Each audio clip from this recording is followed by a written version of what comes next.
Hoje nós vamos estudar a lição de número 4, que tem por título Uma Igreja Cheia do Espírito Santo. Como os irmãos já sabem, e mesmo sabendo que os irmãos já sabem, provavelmente nós vamos repetir isso em todas as revistas, todas as lições. O título, o assunto desse trimestre é sobre a Igreja de Jerusalém, ou que nós chamamos de Igreja Primitiva, ou seja, a primeira igreja. E por que essa igreja? Por que vamos passar 3 meses estudando sobre essa igreja? Porque essa igreja ela serve como modelo bíblico de igreja para nós. E por que ela serve de um modelo bíblico de igreja para nós? Primeiro, que ela foi fundada por Jesus Cristo. Nós já vimos isso, como surgiu essa igreja. Segundo, que quando nós olhamos para as características dessa igreja, quando nós olhamos para as práticas dessa igreja, quando nós olhamos principalmente para o resultado que essa igreja trouxe, naquele tempo, nós conseguimos identificar comportamentos, características, qualidades, atos e resultados que devem seguir todas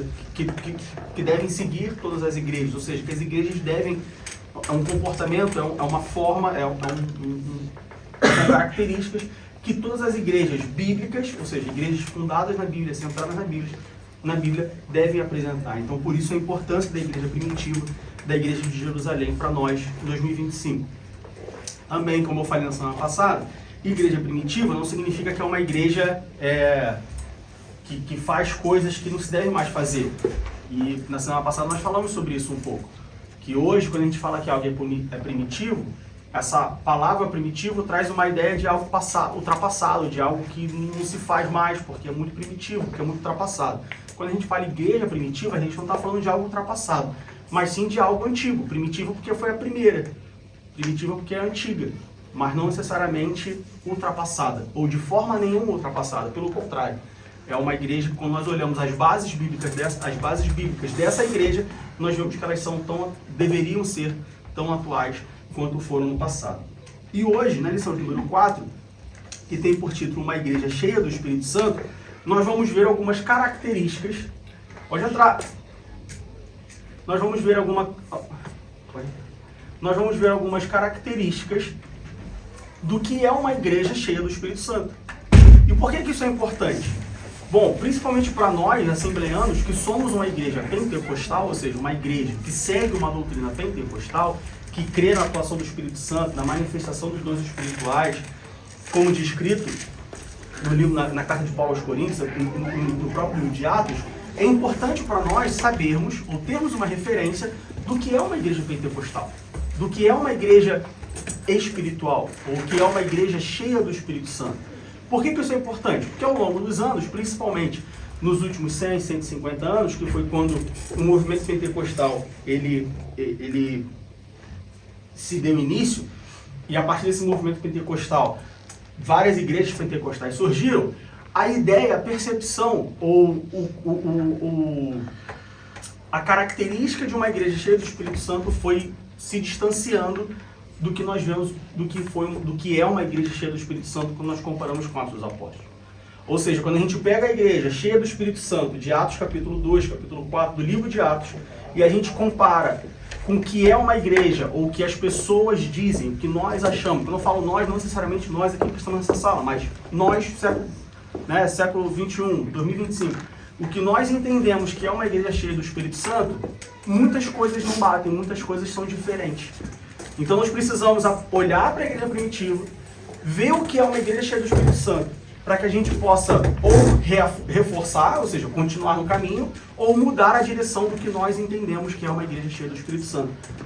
Na maioria das vezes é uma visão deturpada que nós temos hoje. O que nós achamos que é uma igreja cheia do Espírito Santo não é uma igreja cheia do Espírito Santo. Pode ser uma igreja cheia de qualquer outra coisa, menos do Espírito Santo. Quando a gente olha para a igreja primitiva, nós vemos o que é uma igreja cheia do Espírito Santo. E por que nós podemos falar que essa igreja é cheia do Espírito Santo? Porque nós vemos nela não só a ação do Espírito Santo, relatada através da Bíblia, mas também as obras que ela fazia. Quando nós olhamos para a igreja cheia do Espírito Santo de Atos, eu tenho certeza que nós temos muitos comportamentos, muitas ideias, muitas coisas para mudar no dia de hoje. Alguém tem alguma dúvida, alguma pergunta antes da gente iniciar? Não? Pois bem, o nosso texto base se encontra em Atos capítulo 4, e nós vamos ler do verso 24 ao verso 31. Atos capítulo 4, do verso 24 ao verso 31.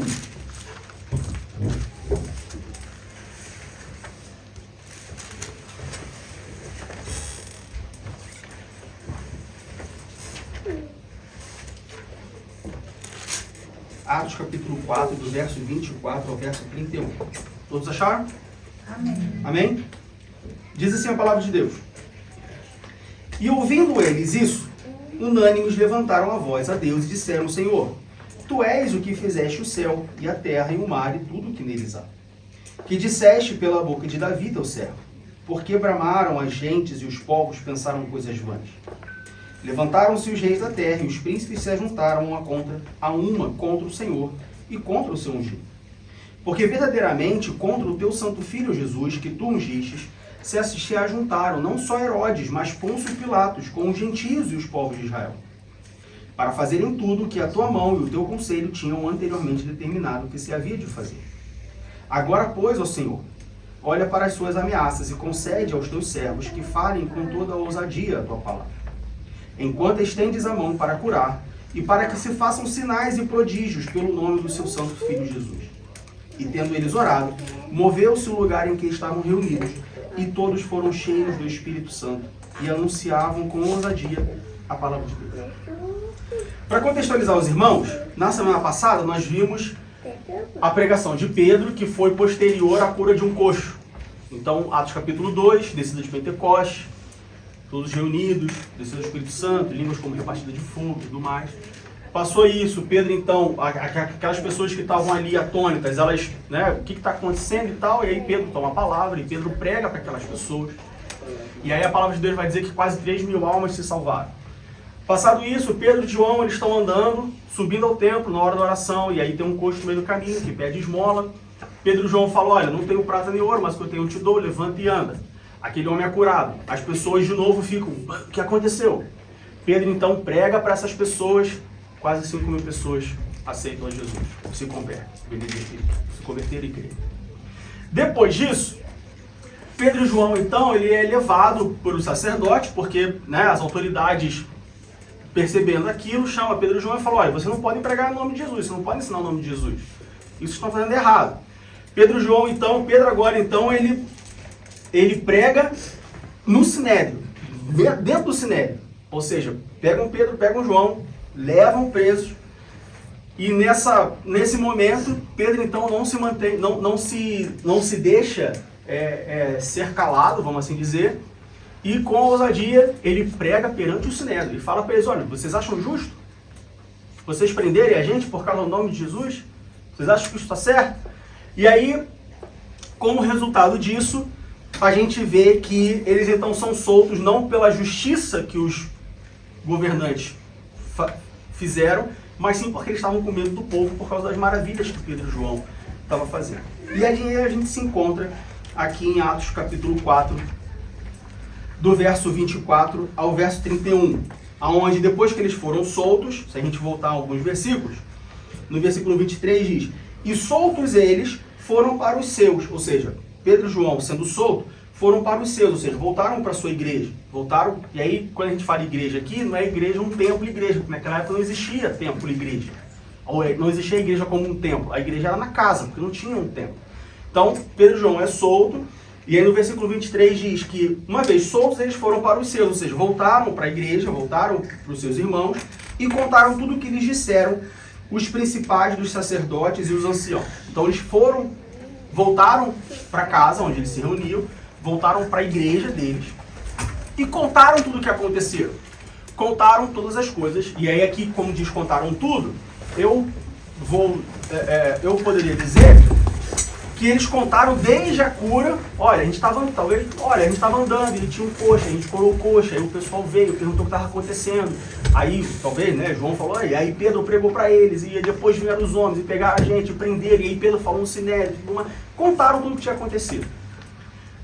E aí que é interessante que, depois que as pessoas, ou a igreja, ouve o que aconteceu, ou seja, eles tinham sido presos, a última coisa que aconteceu foi, eles foram presos, tomaram um aperto, vamos assim dizer, das autoridades, mas foram liberados por causa do medo das autoridades da pressão popular, da revolta popular. No versículo 24 diz: e ouvindo eles isto, unânimes, levantaram a voz a Deus e disseram. Ou seja, depois que eles ouviram, depois que a igreja ouviu o que tinha acabado de acontecer, que como a gente falou bem breve, bem rápido, não foi uma coisa boa, eles foram presos. Eles passaram pela possibilidade de passar bastante tempo na prisão. Depois que ouviram isso, no versículo 24 diz que todos, unânimes, começaram a orar, se reuniram em oração. Quando a gente olha para a igreja cheia do Espírito Santo, a primeira característica, a primeira marca que nós vemos na igreja cheia do Espírito Santo é uma igreja que persevera. É uma igreja que, diante das dificuldades, ela continua fazendo o que ela estava disposta a fazer anteriormente. É uma igreja que ela faz algo, quando ela encontra alguma resistência, quando ela encontra alguma situação contrária, quando ela encontra alguma coisa que tenta fazer ela parar, ela continua mesmo assim. Veja que no versículo 24 a gente não vê a igreja ouvindo o que tinha acabado de acontecer e arrazoando entre si, falando, bom, então acho melhor a gente diminuir o ritmo, acho melhor a gente dar uma parada, talvez seja melhor a gente, dispersar um pouco, cada um vai pro seu lado, depois a gente se reúne só para ver o que vai dar e tal. Pô, a barra tá meio pesada aí. Então, vamos esperar as autoridades esquecerem da gente, depois a gente se reúne de novo. Não, eles oraram. E aí, a gente leu até o versículo 31, durante essa oração, a gente vai falar sobre alguns pontos específicos dessa oração que a igreja fez. Nós vemos que a igreja não pediu a Deus para que Deus guardasse, para que Deus desse vingança, para que Deus trouxesse alívio. A igreja pediu a Deus que Deus continuasse manifestando o seu poder. Ou seja, a igreja pediu a Deus, em outras palavras, que Deus fizesse com que eles continuassem avançando, continuassem fazendo aquilo que eles estavam fazendo, pelo qual Pedro e João tinham acabado de ser presos. Então a primeira característica que nós encontramos numa igreja cheia do Espírito Santo é uma igreja perseverante. Uma igreja que não desiste. Uma igreja que não desanima. E aí quando a gente fala de desistência ou desanimar, muitas das vezes a gente entende como uma igreja que para. Só que na verdade é que se você for olhar a definição da palavra perseverar, se você for falar a definição da palavra desanimar, é você continuar pelo menos no mesmo ritmo. Ou seja, imagina que você tem um ritmo 50. E aí você está nesse ritmo 50 e alguma coisa acontece. Perseverar, não desanimar, é, diante da dificuldade, você continuar no 50 ou aumentar para o 51. Não é você baixar para o 49. Se você está no 50, acontece alguma coisa e você baixou para o 49, você não perseverou, você diminuiu. A igreja primitiva, a igreja cheia do Espírito Santo, ela não diminui, ela não retrocede. Ela continua avante. E quando a gente olha para o livro de Atos, a gente vê que cada dificuldade que a igreja passava, ela não só continuava no ritmo 50, mas ela aumentava para o 51, e na próxima aumentava para o 52, e o 53, e o 54, e o 55, e ia aumentando o ritmo. Isso é uma igreja perseverante. Uma igreja perseverante é uma igreja que, diante de situações, vamos dizer assim, difíceis, diante de situações desconfortáveis, ela não procura ficar na zona de conforto. A gente vê isso na igreja primitiva, na igreja de Atos. Uma igreja que conseguiram conquistar alguma coisa, conquistar o seu espaço, enfim, tinha ali, aqui nesse ponto, a gente pode dizer que tinha, se a gente fizer uma conta de padeiro, tinha 8.000 pessoas ali que se converteram. 3.000 do primeiro discurso de Pedro, depois da descida de Pentecostes, mais 5.000 lá do Sinédrio. Claro, não vamos imaginar que tinha 8.000 pessoas em todas as reuniões das casas, mas vamos colocar um número de 8.000, uma conta de padeiro bem superficial para facilitar o nosso aprendizado. A igreja podia falar assim, bom, já conseguimos 8.000 pessoas. Então tá bom. Vamos ficar confortável com essas 8.000.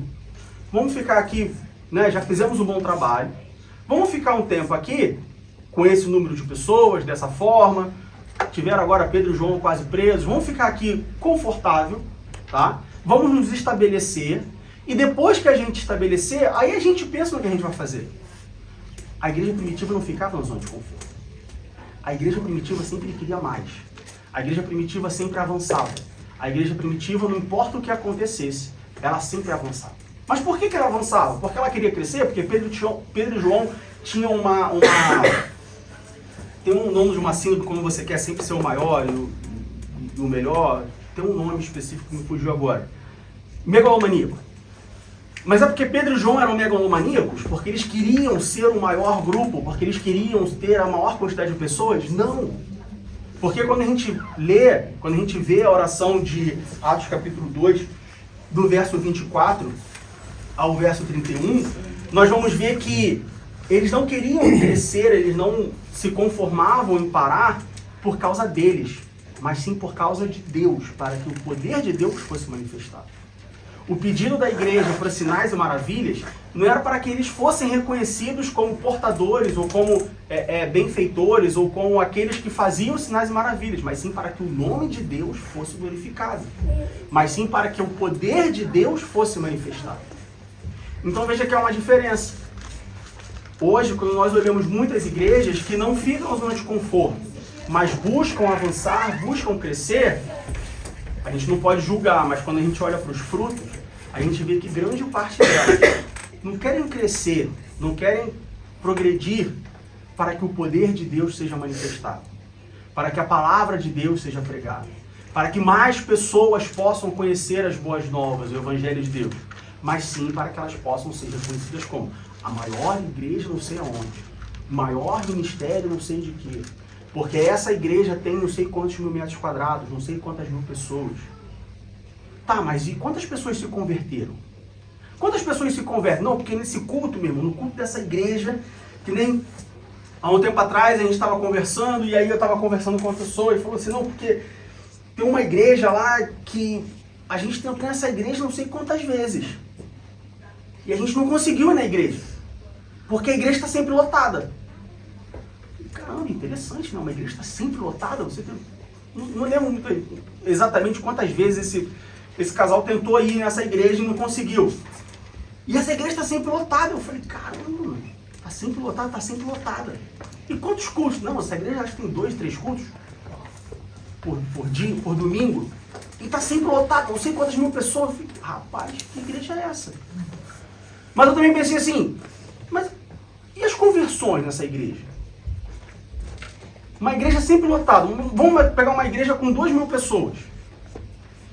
Num culto onde existem 2.000 pessoas, estatisticamente, é difícil você ter 2.000 pessoas convertidas. Tem conversão nessa igreja, nesse culto de 2.000 pessoas? Quantas pessoas se converteram? Quantas pessoas foram transformadas? Quantas pessoas foram alcançadas realmente por Jesus? Quantas pessoas, depois de 2 meses, 3 meses, 4 meses, 1 ano, 2 anos, 3 anos, começaram a produzir frutos? Porque esse é o maior milagre que Jesus faz, a transformação do ser humano.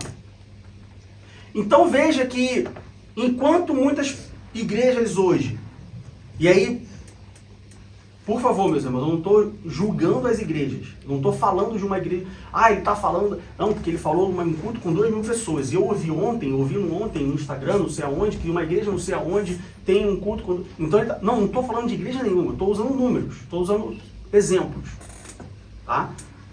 E comparando com a igreja primitiva. Enquanto a igreja primitiva buscava crescer, ela não buscava crescer somente por crescer, ela buscava crescer porque esse foi o mandamento de Jesus. As obras que a igreja primitiva fazia não eram obras para colocar uma placa na porta ou um post no Instagram. É evidente que não existia Instagram há 2.000 anos atrás, mas não acho que existia uma rede social na época, mas enfim, não era para fazer propaganda, para trazer mais pessoas. E sim, os sinais e maravilhas que a igreja primitiva buscava fazer era para que o nome de Deus fosse glorificado, para que o poder de Deus fosse manifestado e para que a obra de Deus fosse realizada. Veja que há uma diferença completa de motivos e razões pela qual o poder de Deus, a igreja buscava o poder de Deus. Não era para que a igreja fosse reconhecida, não era para que Pedro e João fosse popular, não era para que as pessoas soubessem que lá tinha alguma coisa. E sim para que o Deus que opera fosse conhecido. Quando nós buscamos alguma coisa nessa igreja, Demi Berlim, quando nós fazemos alguma coisa aqui, por que a gente faz a obra que a gente faz? Por exemplo, ontem nós tivemos um encontro de casais. Por que nós fizemos o encontro de casais? Para que os membros da igreja que talvez têm filho e não têm muita oportunidade de sair, de ficar sozinhos, pudessem ter um momento sozinho entre eles? Foi para isso que a gente fez. Foi para que a Assembleia de Deus Ministério Berlim fosse reconhecida como uma igreja que tem um trabalho de casais? Ou foi para que, através do encontro de casais, o poder de Deus seja manifestado e vidas sejam transformadas e famílias sejam transformadas, porque as famílias são fundamentais para a igreja? Existe uma diferença de objetivo. Então veja que quando nós olhamos para a igreja primitiva e a gente fala sobre perseverança, e a gente fala sobre crescimento, e a gente fala sobre uma igreja que não busca ou não tem como objetivo ficar numa zona de conforto, mas sempre de buscar algo diferente, não é porque ela quer ser reconhecida como uma igreja diferente, e sim porque ela entende que o poder de Deus precisa ser manifestado para testemunhar a grandeza desse Deus que ele serve. Quando a gente vai para 1 Pedro, capítulo 4, versículo 12, 1 Pedro, capítulo 4, versículo 12. Pedro diz assim: Amados, não estranheis a ardente prova que vem sobre vós, para vos tentar, como se coisa estranha vos acontecesse. Olha a igreja primitiva. A igreja primitiva, ela entendia que, bom, se alguma prova vem sobre nós, não é surpresa. Para a igreja primitiva, quando acontecia alguma coisa estranha, alguma coisa errada, quando vinha alguma prova, quando vinha alguma dificuldade, a igreja primitiva entendia que isso é uma questão de tempo, isso é natural. Se a gente está caminhando para um lado contrário ao lado que o mundo está caminhando, e é muito interessante a gente ter, nós temos sempre essa analogia ou essa imagem na nossa cabeça. Imagina um rio. O rio ele está andando para cá, né? Todo rio corre para o mar. A gente aprende isso lá nos primeiros anos da escola. Todo rio caminha para o mar. Então, se você pegar um rio e o rio está caminhando para o mar, nessa direção, o que a igreja deve fazer? A igreja, ela sempre deve caminhar na direção contrária do mundo. Então, imagina que o rio é o mundo, tá? E o rio está indo para um lugar, o mundo. A igreja, ela deve caminhar sempre na direção contrária do mundo. Por quê? Porque o mundo jaz no maligno, como a palavra de Deus diz. O mundo vive em pecado. Quem é o senhor desse mundo? Quem sabe dizer? Satanás. Satanás é o senhor desse mundo. Se Satanás é o senhor desse mundo, o inimigo das nossas almas, se o mundo jaz no maligno, se o mundo vive em pecado, é natural que para onde o mundo está indo é a direção contrária de onde Deus está. Então Deus está aqui e o mundo está caminhando para cá. E a igreja caminha para onde? Para Deus, não é isso? Jesus não disse: eu sou o caminho, a verdade e a vida. Por que nós seguimos o caminho de Cristo? Porque nós queremos seguir um caminho de volta a Deus. Logo, se o mundo caminha daqui para cá, a igreja tem que caminhar de cá para aqui, caminho contrário. Então, se um rio ele está andando nessa direção, a igreja tem que caminhar na direção contrária do rio. A igreja tem que subir o rio e não descer o rio. Isso significa que a igreja tem que encontrar resistência. Porque independente da correnteza de um rio, sempre que você subir um rio, tem resistência. Eu não sou especialista em rio, não sou geólogo, não sou nada disso. Mas o pouco que eu conheço, já experimentei na vida, é que, independente de quão forte está a correnteza do rio, sempre tem resistência. Se você pegar uma folha de árvore e colocar no rio, naturalmente ela vai sempre descer o rio, nunca subir. Uma igreja tem sempre que encontrar resistência, por menor que seja. Não existe uma situação onde uma igreja bíblica, uma igreja centrada em Deus, não encontra resistência. E aí o que Pedro diz aqui, em 1 Pedro capítulo 4, versículo 12, é: amados, não estranhei a ardente prova que vem sobre vós, para vos tentar, como se coisa estranha fosse. Ou seja, Pedro está falando assim: igreja, não estranha que tenha alguma coisa, alguma resistência. Não estranha que tem alguma dificuldade. Por que vocês estão estranhando isso? É surpresa?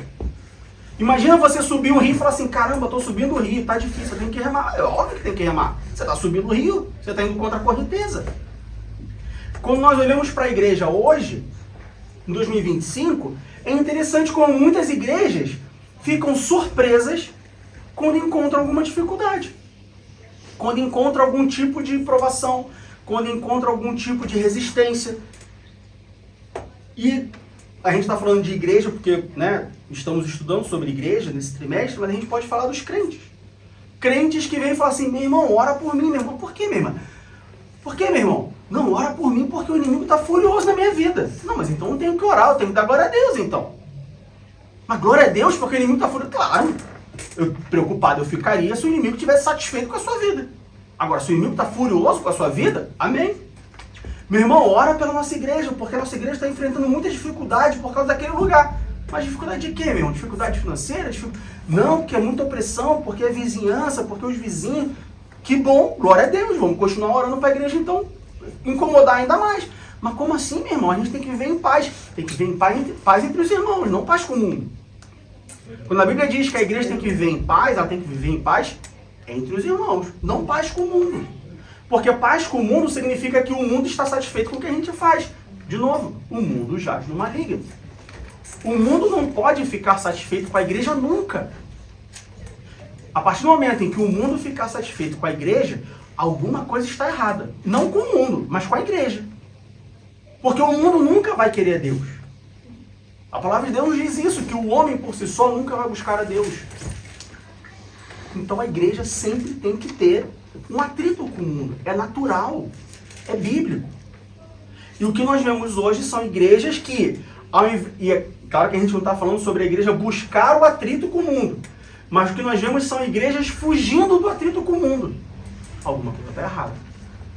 Nós vemos isso em Atos capítulo 2, a partir do versículo 24, onde nós vemos que a igreja tinha acabado de ter um atrito com o mundo, em forma de Pedro e João sendo presos e falando pelo Sinédrio. E depois que eles têm esse atrito, o que eles fazem? Não, vamos então ficar na zona de conforto aqui, vamos desfrutar de tudo que nós já conquistamos, esperar a poeira abaixar, e aí a gente prossegue? Foi isso que eles fizeram?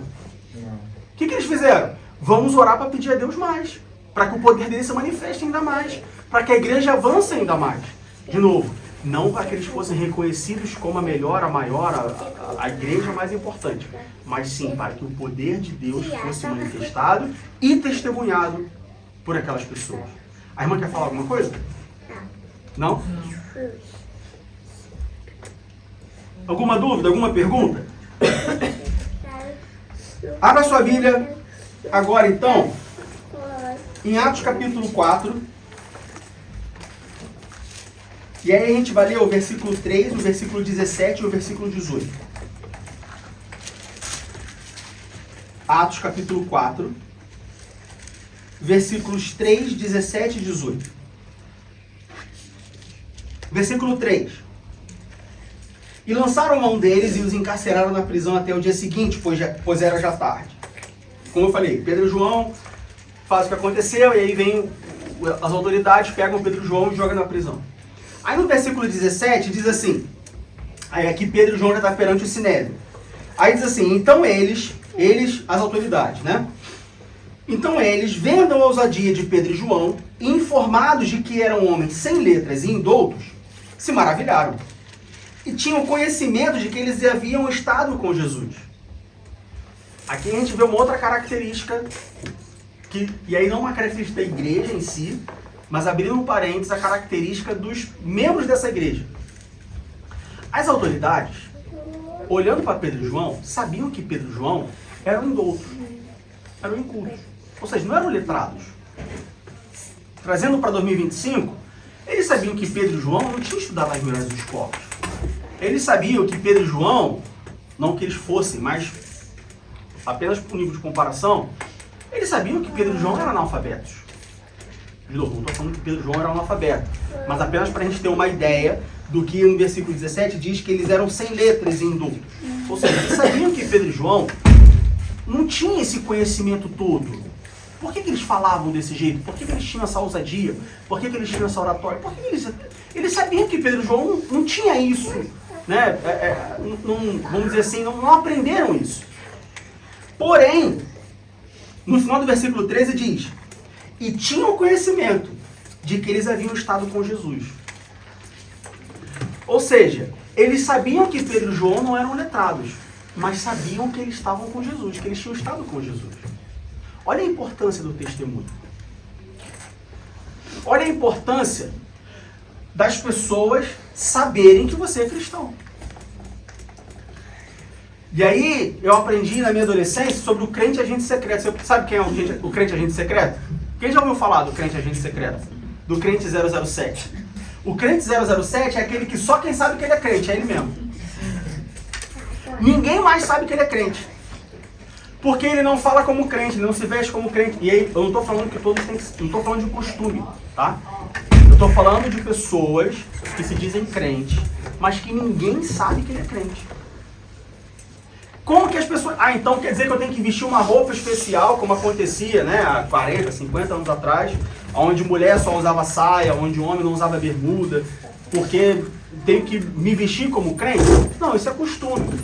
Agora, se você se vestir com pudor, no mundo onde pessoas se vestem sem pudor, independente da roupa que você está vestindo, você vai se vestir como um cristão.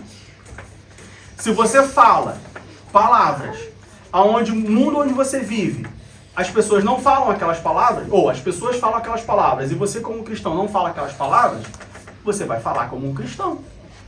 Não é que você tem que usar um português perfeito e falar voz, tudo. Não. Você apenas é diferente.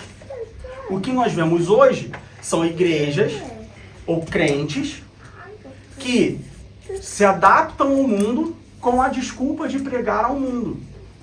Na prática, o que acontece é uma igreja se misturando com o mundo. Porque quando a gente olha os resultados dessa mistura, elas não são boas.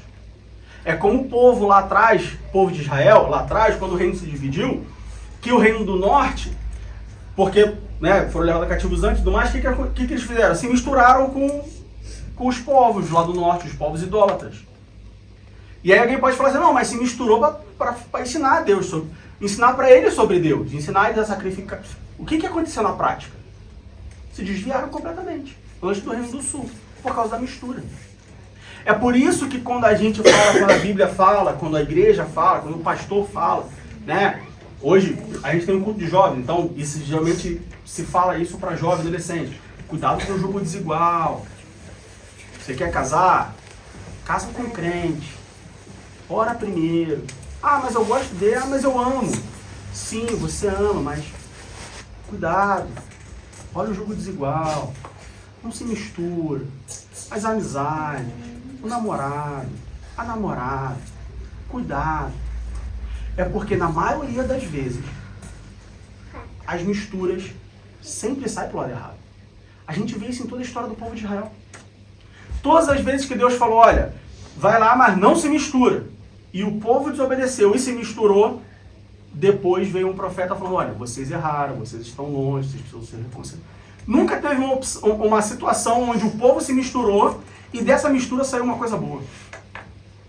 Isso só acontece quando você faz o pudim, que você mistura o ovo com leite condensado, com leite, bate, mistura e vive um pudim maravilhoso que todo mundo gosta. Mas tirando a culinária, a mistura nunca dá certo. Sempre vai dar alguma coisa errada. Por isso que a Bíblia fala sobre separação. Por isso que santificação está atrelada à separação. Porque na mistura nunca tem santificação. Na separação tem. Quando nós separamos, quando nós consagramos alguma coisa. Por isso que a Bíblia usa a separação como um exemplo ou uma analogia à santificação. Então, 1 Pedro capítulo 4, no versículo 12, Pedro diz, ele fala, olha, vai vir dificuldades. E aí quando a gente vai para Atos capítulo 4, no versículo 13, versículo 17, a gente leu, no versículo 18 diz assim, Atos capítulo 4, versículo 18, versículos 17 e 18, perdão. Mas para que não se divulgue mais entre o povo, ameacemo-los para que não falem mais nesse nome a homem algum, Ou seja, as autoridades, como a gente leu no versículo 3, prenderam Pedro e João. Aí depois, no versículo 13, viram que eles não tinham letras, que eles eram indoutos, e se maravilharam com isso, mas tinham conhecimento de que eles tinham estado com Jesus. Aí no versículo 17, eles conversando entre si, eles falam assim, olha, vamos ameaçar eles para que eles não falem mais desse Jesus para o povo. Então vamos ameaçar, vamos botar pressão nele. Vamos dar um susto neles, no popular. Vamos dar um susto neles, vamos ameaçar eles, para que eles não façam isso. Aí no versículo 18 diz assim, e chamando-os, disseram-lhes que absolutamente não falassem nem ensinassem no nome de Jesus. Ou seja, botaram pressão, ameaçaram eles, amedrontaram eles. Qual foi o resultado disso em Pedro e João? Quem pode dizer? Ninguém sabe? Eles não aceitaram. Vamos ler o versículo 19? Respondendo, porém, Pedro e João lhes disseram, julgai vós se é justo diante de Deus ouvir-nos antes a voz do que é Deus, porque não podemos deixar de falar do que temos visto e ouvido. Pedro e João, de maneira nenhuma, cederam ao sofrimento. Pedro e João poderia ter agora falado, não, tá bom. Tá bom, autoridade, pode deixar, a gente não vai falar mais nada. Aí voltado lá para a igreja e falava assim, tá bom. Prender a gente fala que a gente não pode mais falar. Então acho melhor a gente dar um tempo. Então vamos focar agora no nosso relacionamento pessoal com Deus e dar um tempo na pregação do Evangelho. Mas não. Pedro e João, no versículo 20, diz assim, porque não podemos, veja, não é não queremos, não é talvez, não, eu não posso fazer. Não podemos. Não podemos deixar de falar. Mas deixar de falar de quê? Deixar de falar o quê? Deixar de falar do que temos visto e ouvido. Não podemos deixar de falar aquilo que nós temos experimentado. Aquilo que nós temos experienciado. Quando a gente vem para a igreja de 2025, muitas das vezes a igreja de 2025 fala assim, não, então, poxa, aqui é muito difícil, então vamos fazer o seguinte, vamos ficar aqui no que a gente já conquistou. Mas por que a igreja faz isso? Muitas das vezes porque a igreja não tem visto e ouvido. A igreja não tem experimentado. E quando você não experimenta alguma coisa, é difícil você vender aquilo. Quer ver um exemplo? Quem aqui gosta de Coca-Cola? Levanta a mão.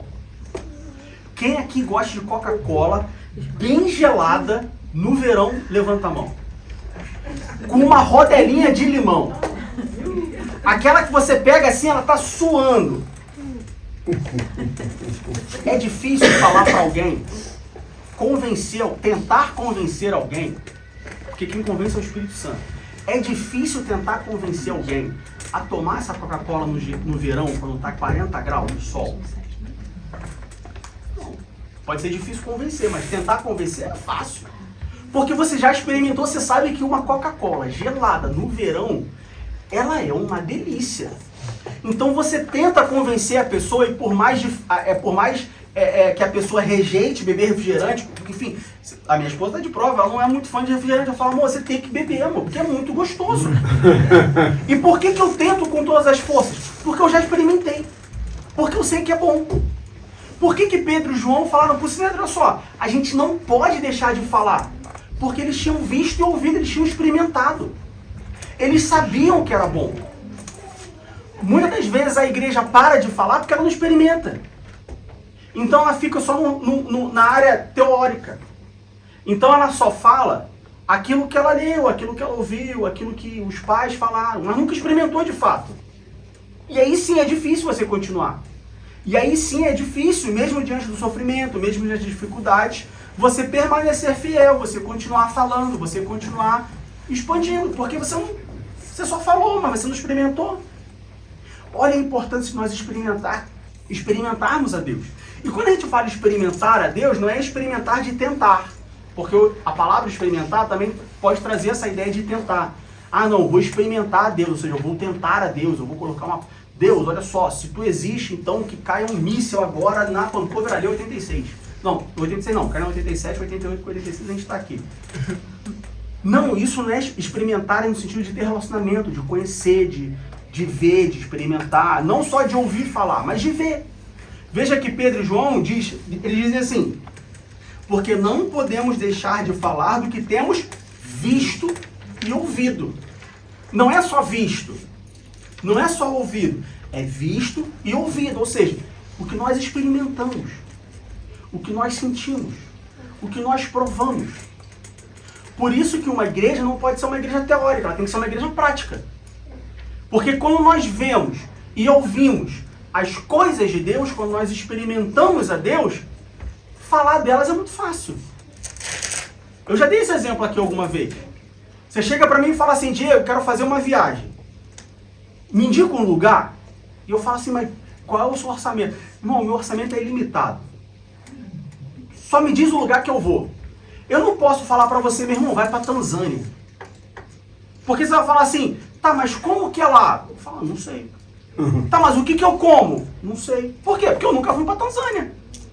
Agora, se você falar assim: meu irmão, me indica um lugar para ir. E você falar assim, e eu falar assim para você: olha, vai pro Rio de Janeiro. Aí eu posso te falar, porque eu morei lá 30 anos. Então eu posso te falar onde você vai, o que você come, onde você não vai. Eu posso falar todas as coisas. Por quê? Porque eu experimentei o Rio de Janeiro. Porque eu vivi no Rio de Janeiro. Porque eu conheço o Rio de Janeiro. Mas a Tanzânia eu nunca fui. Então tudo que eu te falar vai ser o que eu já li. Falar: meu irmão, a Tanzânia é muito bonito, tem praias muito bonitas, e a culinária local é isso, e o povo é não sei o quê. Ah, mas você já foi lá? Não, nunca fui, eu só ouvi falar. Eu só li em algum lugar e tô te vendendo o peixe como eu comprei. Aí você pode ir pra Tanzânia e voltar à Tanzânia e falar: rapaz, nunca mais peço dica pro Diego. Porque a Tanzânia foi horrível. Porque eu não tava lá. Entendem a importância de nós experimentarmos a Deus, de nós termos um relacionamento com Deus. É por isso que a igreja avançava independente do sofrimento que vinha sobre ela. Porque ela experimentava Deus. Ela conhecia Deus, ela vivia com Deus. Pedro e João estavam com Jesus. Eles viram o que Jesus fez. A igreja via o que Jesus fazia. E por isso nada podia impedir que ela avançasse. Alguma dúvida, alguma pergunta?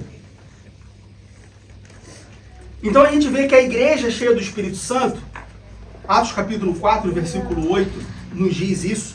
Atos capítulo 4, versículo 8 diz: então Pedro, cheio do Espírito Santo, lhes disse: principais do povo e vós, anciãos de Israel. Veja que aqui, esse cheio do Espírito Santo, não é uma referência ao fato dele já ter sido batizado com o Espírito Santo antes.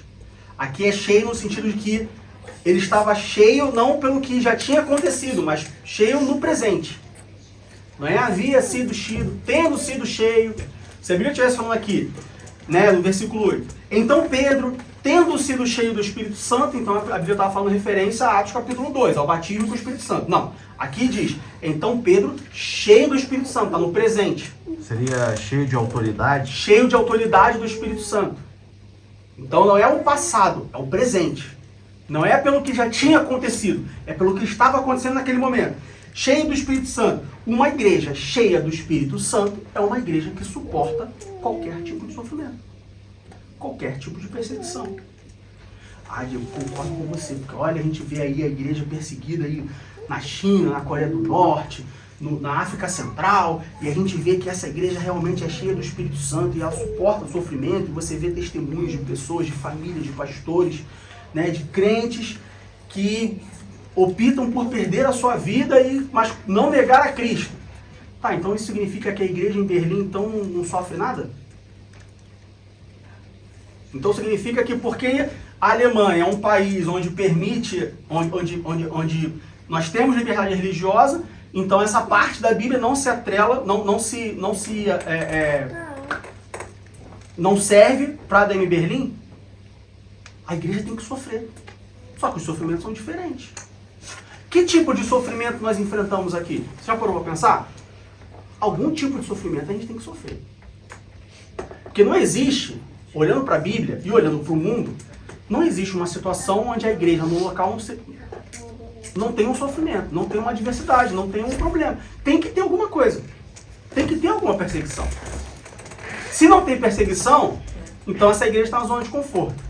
Se ela está na zona de conforto, então ela não está avançando. Ela está parada.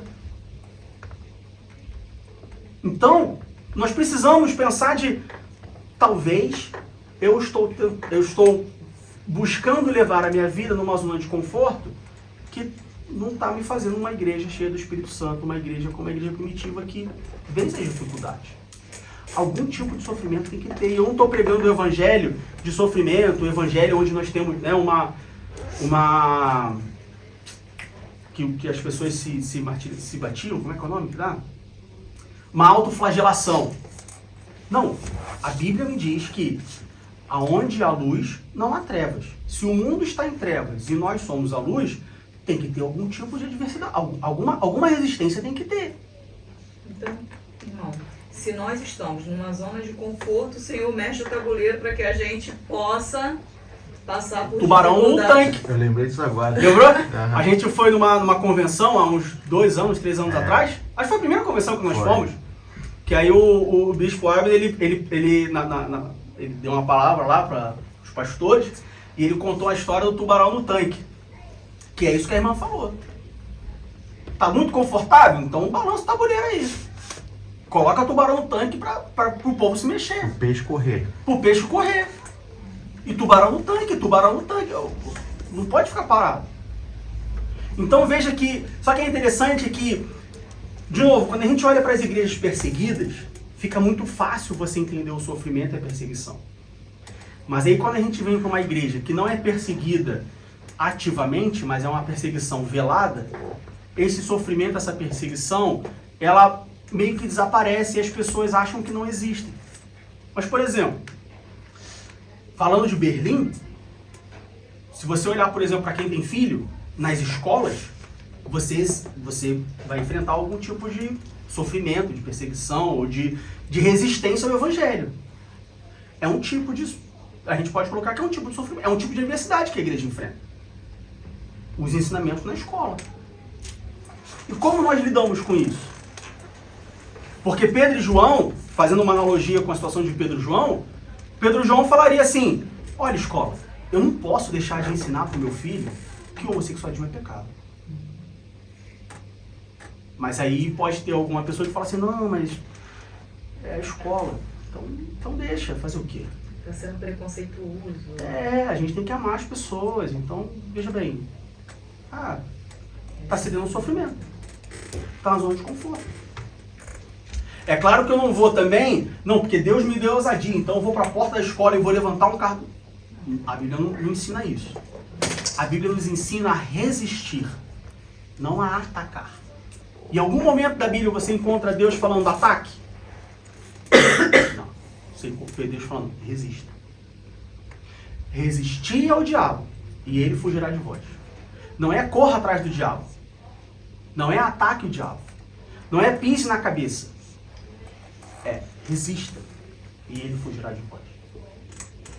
Então nós precisamos, como igreja, pedir a Deus, pedir ao Espírito Santo discernimento. E aí, não que exista um dom mais importante do que o outro, todos são importantes, senão não seriam mencionados na Bíblia, mas um dos dons que talvez falta mais à igreja hoje é o dom do discernimento.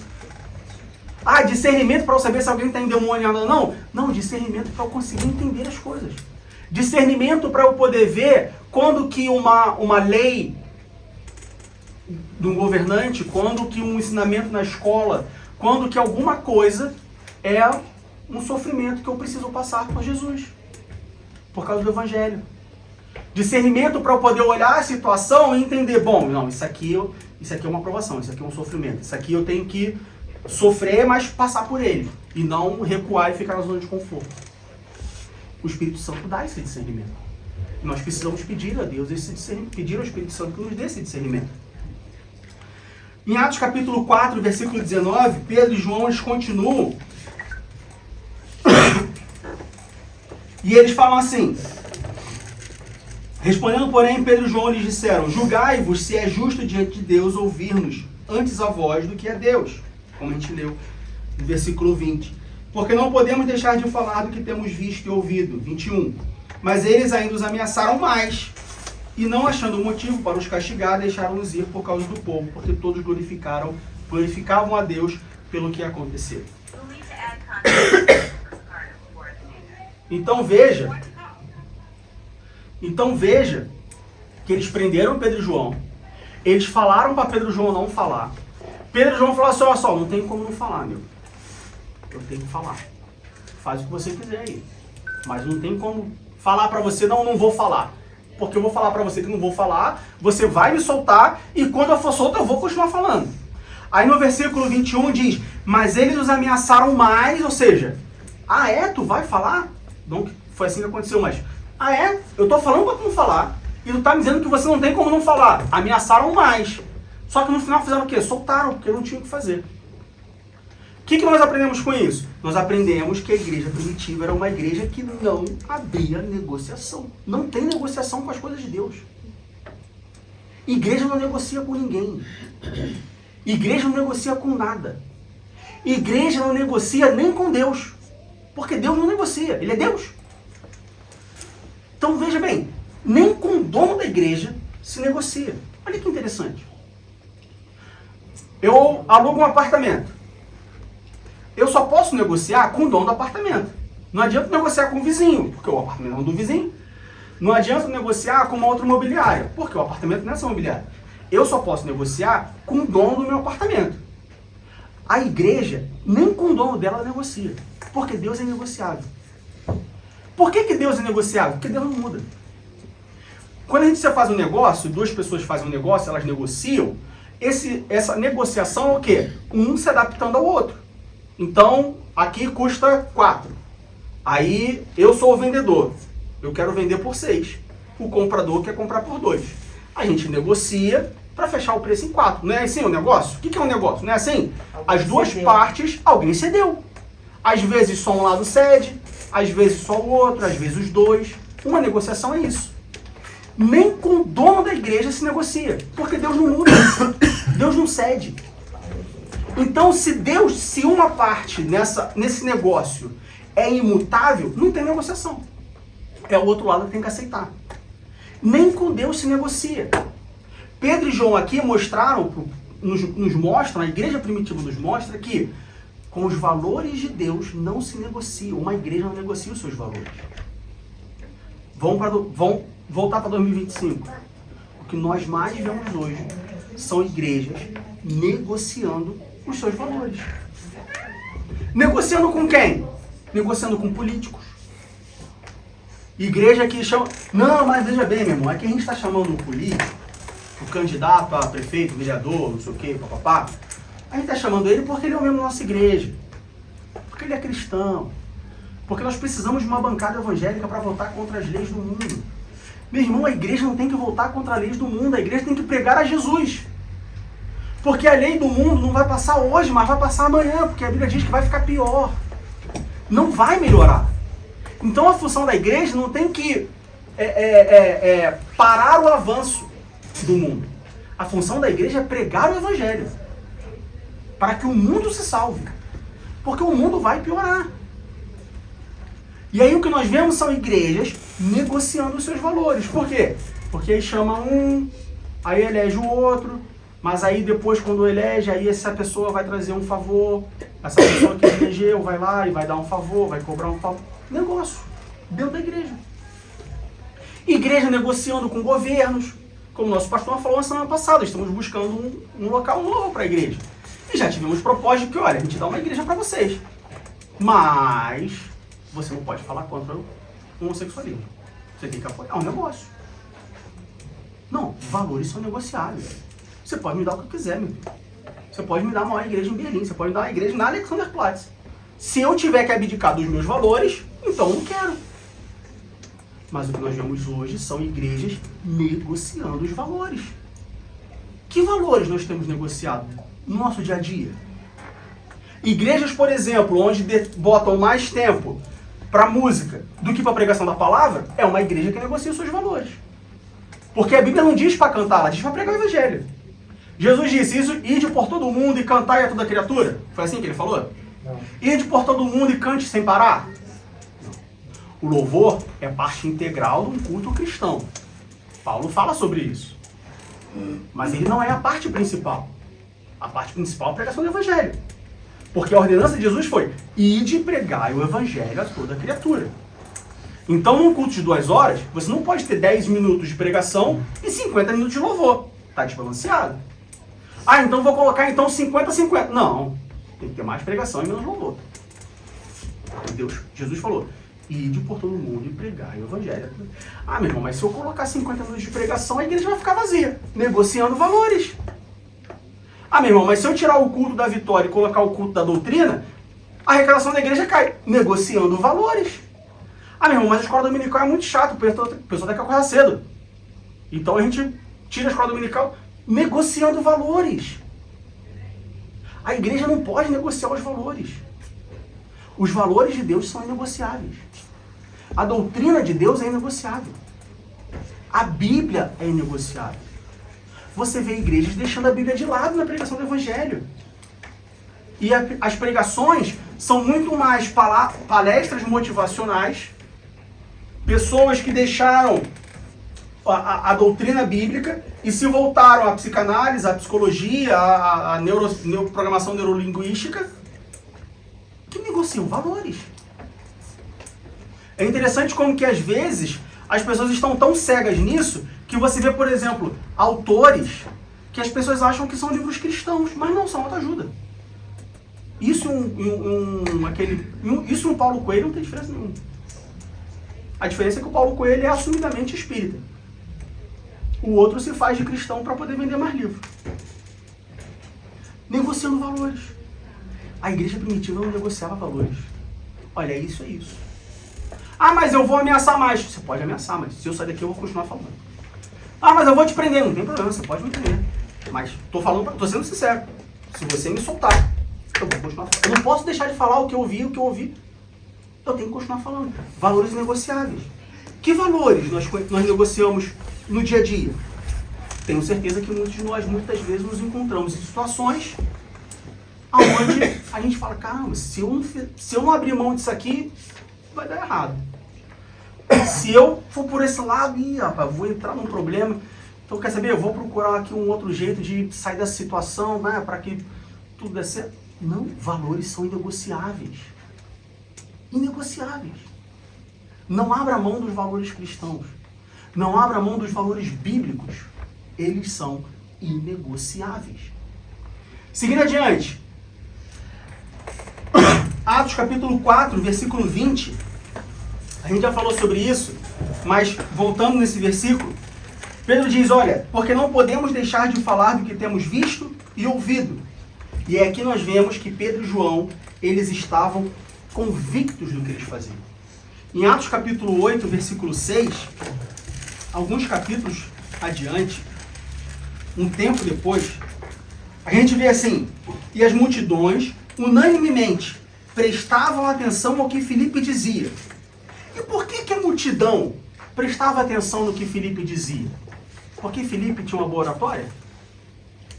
Porque Filipe era um cara bonito? Porque Filipe era uma pessoa de respeito? Porque Filipe era rico e chamava atenção? Por quê? Quem pode continuar lendo? Por quê? Os sinais que ele fazia. Porque ouviam e viam os sinais que ele fazia. A igreja primitiva era uma igreja convicta da sua fé. Ela sabia por que ela cria. Você sabe por que você crê? Por que você crê em Jesus? Você já se fez essa pergunta? É uma pergunta que eu diria que todo cristão deveria se fazer de manhã quando acorda. Sabe aquele exercício que tem muito de você acordar de manhã e vai pro espelho e dizer, porque você é isso, não sei o quê, aquela autoafirmação que ajuda muitas pessoas. Então, levanta de manhã quando você acordar, vai pro espelho e fala assim, fala o seu nome, Diego, por que você crê em Jesus? Qual convicção você tem? É importante uma igreja saber a sua convicção.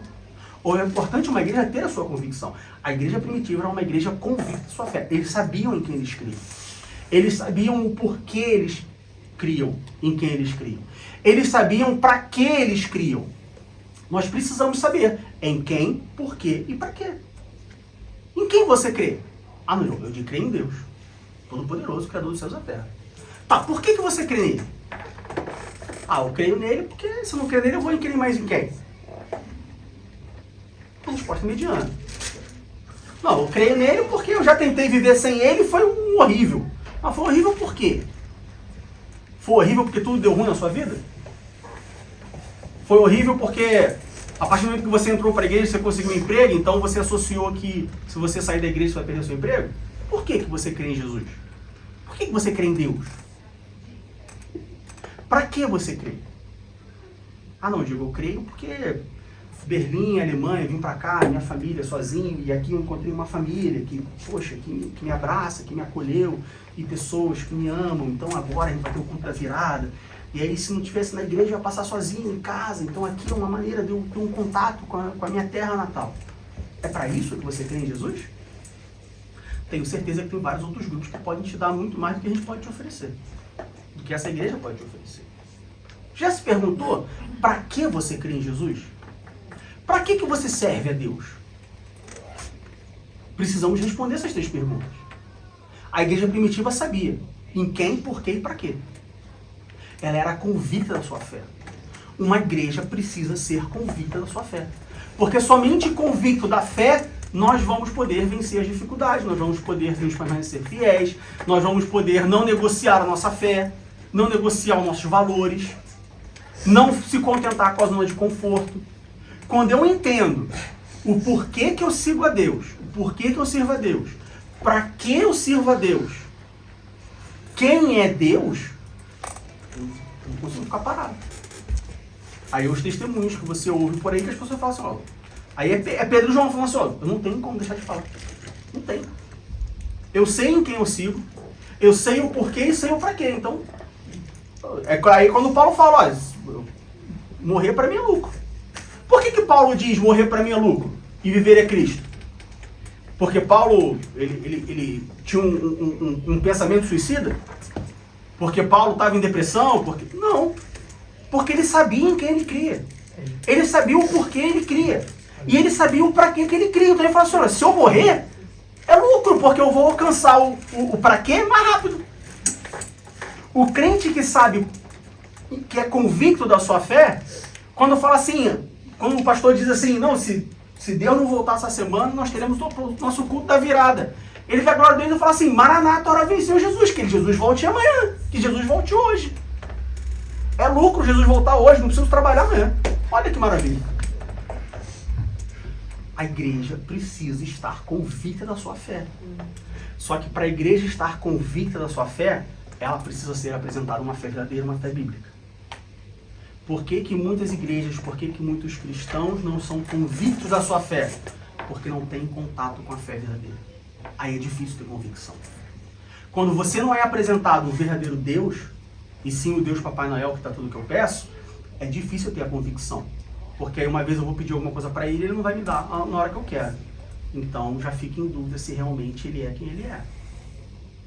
Quando eu sirvo a Deus, porque a minha mãe sempre me levou para a igreja, e se eu sair da igreja, a minha mãe vai ficar chateada, é difícil eu manter a convicção. Porque aí quando eu saio do Brasil e vou morar na Alemanha, 14 horas de voo de diferença, e minha mãe não está vendo o que eu estou fazendo no domingo, aí eu falo assim, eu falo para minha mãe que fui para a igreja, está tudo certo. Eu falo para minha mãe, que a gente já ouviu vários testemunhos, testemunho não, mas a gente já ouviu, não, porque o filho veio para cá e aqui não tem igreja. Mas como que não tem igreja? Se for no Google e procurar igreja evangélica Berlim, tem, eu diria que pelo menos 5. Quando eu não estou convicto para que eu sirvo a Deus, aí eu acho que servir a Deus é só para eu ficar bem com algumas pessoas, é só para eu ter uma vida boa, é só para... Precisamos de convicção. Quem, por quê e para quê? Se pergunte isso. Busque no seu coração. E se você não tem essa convicção, peça ao Espírito Santo. Espírito Santo, eu preciso estar convicto. Eu preciso saber por que eu creio, em quem eu creio. Eu preciso disso. Senão a nossa fé vai ser facilmente abalada.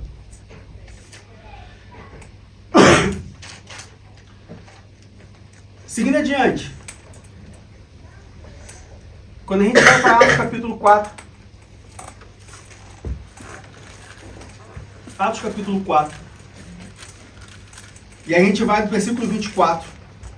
A gente vê que depois dessa conversa, né? No versículo 23 diz, e solto eles foram para os seus e contaram tudo o que eles disseram, os principais sacerdotes e os anciãos. Então eles contaram do que aconteceu. E aí no versículo 24 diz assim: e ouvindo eles isto, e aí eles, mais uma vez, a igreja, né, os irmãos reunidos, ouvindo eles isto, unanimemente levantaram a voz e disseram: Senhor, tu és o que fizeste o céu e a terra, o mar e tudo que neles há. E disseste pela boca de Davi teu servo, porque bramaram as gentes e os povos pensaram coisas vãs. Levantaram-se os reis da terra e os príncipes se ajuntaram uma contra o Senhor e contra o seu ungido, porque verdadeiramente contra o teu santo filho Jesus, que tu ungiste, se ajuntaram não só Herodes, mas Pôncio Pilatos, com os gentios e os povos de Israel, para fazerem tudo o que a tua mão e o teu conselho tinham anteriormente determinado que se havia de fazer. Agora, pois, ó Senhor, olha para as suas ameaças e concede aos teus servos que falem com toda a ousadia a tua palavra. Olha que interessante, a gente vai falar sobre isso, sobre a oração da igreja. Mas veja que a igreja orou falando assim: agora, pois, ó Senhor, olha para as ameaças e nos vinga dos nossos inimigos. Não foi assim que a igreja orou? Como foi que a igreja orou? Olha para as ameaças e faz o quê? Concede aos teus servos. Concede aos servos que façam o quê? Deus, olha para as ameaças, mas não livra dela não. Mas sim permita que a gente continue falando com ousadia. Aleluia. Essa foi a oração da igreja. Enquanto estendes a mão para curar e para que se façam sinais e prodígios pelo nome do teu santo Filho Jesus. Vamos olhar a oração da igreja primitiva? A igreja que estava acuada, a igreja que estava ameaçada, a igreja que estava perseguida, a igreja que estava sofrendo. Mas a igreja que estava convicta de quem ela era. Como foi a oração da igreja primitiva? Primeiro, no versículo 24 diz: e ouvindo eles isto, unanimemente levantaram a voz a Deus. A oração da igreja primitiva era uma oração unânime. Era uma oração onde todos oravam e todos oravam pelo mesmo propósito. Todos oravam com o mesmo objetivo. Todos oravam olhando para a mesma direção. Não era uma igreja que orava cada um por si. Não era uma igreja que orava cada um buscando o seu próprio entendimento. Não era uma igreja que orava um pedindo por um emprego, outro pedindo por um casamento, outro pedindo por um filho, outro pedindo por um visto, outro pedindo por um apartamento, outro pedindo por um carro, o outro pedindo para que... Não. Todos oravam. E todos oravam no mesmo propósito. E qual era o propósito que eles oravam? Por que que eles oravam? Quando a gente vai olhar para a oração de Atos capítulo 4, no versículo 24, nós vemos que eles oravam, primeiro, versículo 25, que disseste pela boca de Davi teu servo, porque bramaram a gente e os povos pensaram coisas vãs. Era uma oração que era uma oração feita baseada na palavra de Deus. Para orar baseado na palavra de Deus, eu preciso conhecer a palavra de Deus. E o que é uma oração baseada na palavra de Deus? É uma oração de acordo com o que Deus recebe. É uma oração que está de acordo para que Deus responda. Existem orações que não são respondidas. E orações não respondidas são como cartas não respondidas. Vamos fazer uma comparação, uma analogia? Imagina que você pegou uma carta e você mandou uma carta para alguém há 3 anos atrás. E você nunca recebeu uma resposta. Por que que você não recebeu essa resposta? Quais são as possíveis possibilidades? Quais são as possibilidades de você não ter recebido uma resposta? Quem pode dizer? Extraviada. Hã? Pode ter sido extraviada. Pode ter sido extraviada. É a primeira. Existem duas. Não chegou Primeira, no endereço. extraviada. Ou chegou e a pessoa não respondeu. Ou chegou e a pessoa não respondeu. Respondeu. Certo? Não é isso que eu quero responder, não é isso que eu tenho para falar. Não tenho tempo agora, então... Mas uma das possibilidades é ter sido extraviada. E por que que foi extraviada? A irmã Bárbara deu um bom exemplo. Endereço errado. Quando a gente faz uma oração, é como uma carta. E essa oração, ela pode não ser respondida. Ela pode não ser respondida porque Deus não quis responder. E por que que Deus não quis responder? Porque não chegou o tempo de responder. Ele está muito ocupado. Não que Deus fique muito ocupado, mas, né? Deus está muito ocupado para responder. Não chegou o tempo de Deus responder. Ou a oração pode não ser respondida porque a oração foi extraviada. E como que uma oração é extraviada? Quando ela não está endereçada ao destinatário correto. Quando ela foi enviada de uma forma errada. Se eu mandar uma carta para o interior da Amazônia, eu não posso mandar a carta de avião. Avião não pousa na Amazônia, é uma floresta. Eu tenho que mandar de barco. Eu tenho que mandar carteiro. Eu não posso mandar de caminhão, porque não tem estrada na Amazônia. O que eu quero dizer com isso? Quando nós oramos, nós precisamos orar de acordo com a palavra de Deus. Porque se eu orar e a minha oração não estiver de acordo com a palavra de Deus, a minha oração vai ser extraviada. E aí eu estou colocando a culpa em Deus que não responde a minha oração, mas Deus nunca recebeu a minha oração. É como a adoração. Existem adorações que Deus não recebe. Por quê? Foi adorado da forma errada. A gente falou sobre isso no trimestre passado. Tem muitas igrejas que oram da forma errada. Por exemplo, você já ouviu orações aonde, quando as pessoas oram, elas oram e falam assim, não, porque eu declaro. Não, porque eu determino. Recentemente eu ouvi um testemunho e a pessoa, não, porque nós declaramos a palavra de vida. Mas você sabe se Deus queria dar vida para a pessoa que estava enferma? Não, porque eu fui orar por um doente e aí eu declarei a palavra de vida para ele. Bom, eu declarei. Ah, mas Jesus não curou, mas quem declarou fui eu, não foi Deus. Às vezes eu declarei a palavra de vida, mas Deus não quer que viva. Deus quer que morra. Não porque Deus tenha prazer na morte, mas sim porque Ele tem um plano na morte. Então, orações como eu declaro, eu determino, né? Eu profetizo. Não, eu profetizo sobre a sua vida todas as bênçãos de Deus. O que é profetizar? Profetizar não é a palavra de Deus, né? Isso. Profetizar é eu falar em nome de Deus. Então eu só profetizo quando eu falo algo que Deus me falou para falar. Eu profetizar algo não transforma esse algo em divino. Eu profetizo que todos tenham um iPhone laranja. Isso é o que eu acho. Mas isso não significa que Deus quer que todos tenham um iPhone laranja. Então cuidado com essas orações. Porque são orações que podem ser extraviadas. Eu declaro, eu profetizo, né? eu determino, eu libero. Primeiro, quem sou eu para declarar, liberar, determinar, profetizar? Eu não sou ninguém. Já começa por aí. Eu não faço nada.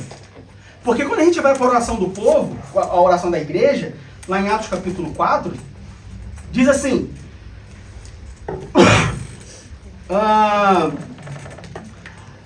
versículo 29. Agora, pois, ó Senhor, olha para as suas ameaças e concede aos teus servos que falem com toda a ousadia a tua palavra, enquanto estendes a tua mão para curar e para que se façam sinais e prodígios pelo nome do Santo Filho de Jesus. Por seu Santo Filho Jesus. Os discípulos, quando oraram, eles não falaram assim, porque eu falo, porque eu... Não. Olha só. Deus, que o Senhor faça. Que o Senhor diga. Porque quem faz é Ele. Então, cuidado com as orações. Meus irmãos, até para orar, nós precisamos ter cuidado. Ah, não, mas quando eu oro, eu falo e Deus entende. Não, peraí, Deus entende tem um limite. Não, mas a palavra de Deus diz que o Espírito Santo intercede por nós com palavras inexprimíveis. Não, só, tem um limite. Existe um limite entre você não conseguir orar por causa da aflição do seu coração. Existe um limite entre você não conseguir falar as palavras porque você não sabe como expressar o seu sentimento. E eu falar o que eu quiser e Deus se vira para entender. Não. Então quer dizer que eu mando a carta e o destinatário que tem que correr atrás de onde está a carta? É assim que funciona? Preciso mandar uma carta para o governo. Eu boto um endereço qualquer e o governo que se vira para achar minha carta? É assim que funciona? Eu tenho que estar com o destinatário certo. Então eu preciso saber como orar. Como que a igreja orava? Como que a igreja primitiva orava? Primeiro, e disseste pela boca de Davi teu servo. Eles oravam baseado na Bíblia. Eles oravam baseado na palavra. Eles oravam com doutrina, eles oravam... Não oravam de qualquer maneira. Tinha um fundamento para eles orarem. A palavra de Deus. Jeremias capítulo 1, versículo 12.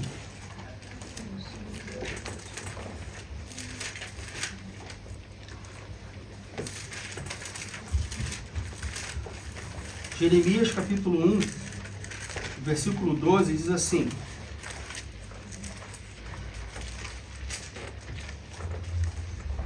E disse-me o Senhor, viste bem, porque eu velo sobre a minha palavra para cumprir. Muitas orações não são respondidas, porque não foram oradas mediante a palavra de Deus.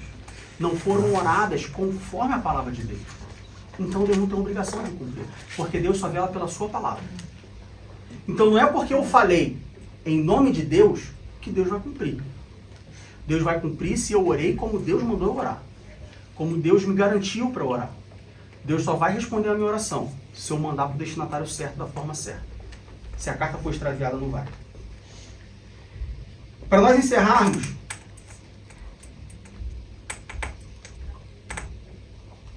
no versículo, em Atos capítulo 4, Atos capítulo 4, no versículo 29, no versículo 31, diz assim: E tendo eles orado, moveu-se o lugar em que estavam reunidos, e todos foram cheios do Espírito Santo, e anunciavam com ousadia a palavra de Deus.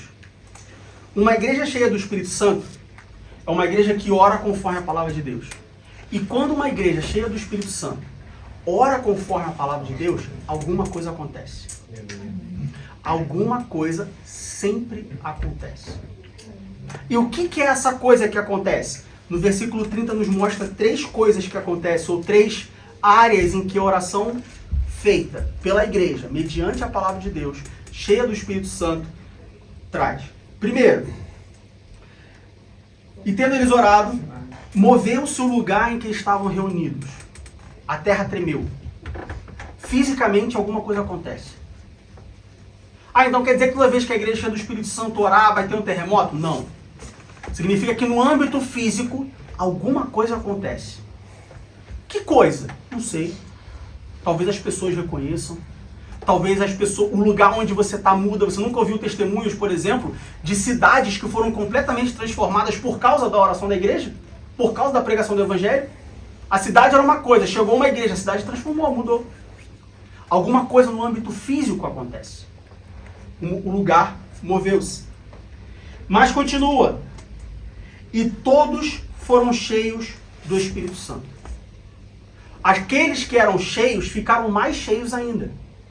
Algo espiritual acontece dentro da igreja, não fora, mas dentro da igreja. Toda vez que uma igreja ora de acordo com a palavra de Deus, uma igreja cheia do Espírito Santo ora, o espírito dessa igreja, dos membros dessa igreja, é edificado. Não tem como uma igreja orar e continuar a mesma coisa. Alguma coisa acontece. E quando eu falo alguma coisa acontece, eu não estou falando, dia sei, dia, as pessoas começam a pular, e a escalar a parede, dar cambalhota. Não, não. Acontece no espírito no sentido de que não tem como você ficar igual você era antes. Não tem como eu não amar o meu irmão e uma igreja cheia do Espírito Santo orar e eu continuar não gostando do meu irmão. Não tem como eu contar fofoca, contar mentira, e uma igreja cheia do Espírito Santo orar e eu continuar fazendo fofoca. Não tem como. Não tem como eu saber que meu irmão passa dificuldade e ele não tem dinheiro para comer, e uma igreja cheia do Espírito Santo orar e depois eu não ter mais compaixão, eu continuar sem compaixão do meu irmão. Não tem como. Porque o versículo 31 diz que todos foram cheios do Espírito Santo. E se todos estão cheios do Espírito Santo e todos são guiados pelo Espírito Santo, então a gente vai ver o fruto do Espírito se manifestando. Por último, e anunciavam com ousadia a palavra de Deus. Uma igreja cheia do Espírito Santo, ela tem que anunciar a palavra de Deus. Tem que ter pregação do Evangelho. Tem que ter conversão. Ah, então quer dizer que uma igreja do Espírito Santo, todo culto, 100 pessoas têm que se converter? Não. Vai ter igrejas que 100 pessoas vão se converter. Por culto. Vai ter igrejas que uma pessoa vai se converter por ano. Cada igreja é diferente. Mas tem que ter conversão. Porque se tem pregação do Evangelho, tem convencimento do Espírito Santo. Se tem convencimento do Espírito Santo, então tem conversão. Uma igreja onde não tem conversão é porque não tem pregação do Evangelho. Porque em algum momento tem conversão. Ai, meu irmão, essa igreja existe há 10 anos. Quantas pessoas pessoas se converteram nessa igreja ou por causa dessa igreja em 10 anos? Não, nenhuma. A nossa igreja aqui ela tem uma missão diferente. Então, tem alguma coisa errada. Não está seguindo o modelo da igreja primitiva. Porque uma igreja cheia do Espírito Santo, versículo 31 diz: tendo eles orado, moveu-se o lugar em que estavam reunidos. Todos foram cheios do Espírito Santo e anunciavam com ousadia a palavra de Deus. Uma igreja perseguida, uma igreja sofredora, uma igreja com dificuldade. Mas continuavam anunciando com ousadia a palavra de Deus. Alguma dúvida, alguma pergunta? Não? Bom, assim a gente encerra a aula de hoje. Antes da gente fazer a oração, eu queria fazer uma correção. Na aula passada, vamos voltar lá para Atos capítulo 4. Atos capítulo 3. No versículo...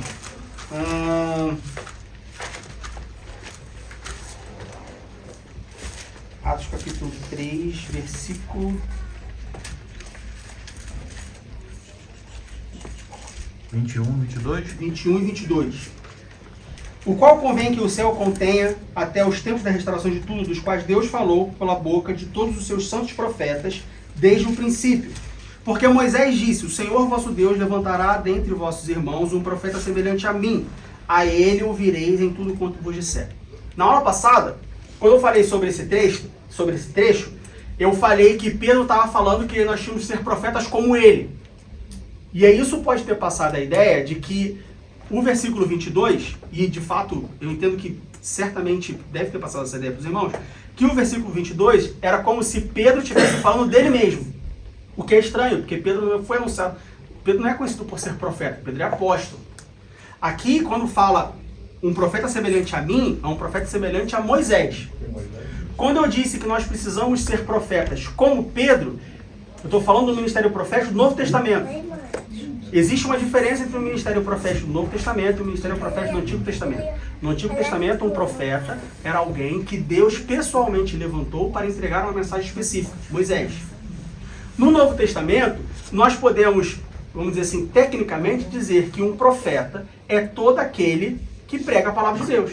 Porque a palavra de Deus é a maior profecia já revelada. Ela é a palavra de Deus. Então, se eu prego a palavra de Deus, de certa forma, eu sou um profeta.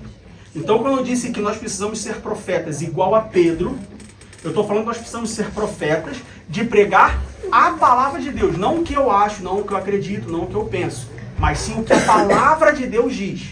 Tá? Pedro não era profeta no sentido, vamos dizer assim, do ministério profético do Antigo Testamento. Pedro foi apóstolo. No Novo Testamento, considerando que Pedro pregava a palavra de Deus, a gente talvez não seja bom a gente dar o título de profeta. Mas ele falava a palavra de Deus. Isso significa então que aqui não. Então vamos sair aqui todos para dizer: eu sou o profeta Diego, porque eu falo. Não, você é apenas um pregador do evangelho. Tá? A gente não usa esse termo para um pregador. Mas queria apenas fazer essa correção, porque pareceu que eu estava falando que Pedro era profeta e Pedro, essa palavra, esse versículo 22, Pedro não estava falando dele, né? Dentre vossos irmãos, um profeta semelhante a mim. Então, quem falou isso foi Moisés. Tudo bem? Amém. Bom, vamos ficar de pé então para nós orarmos e encerrar o nosso culto. Peço perdão pelo horário.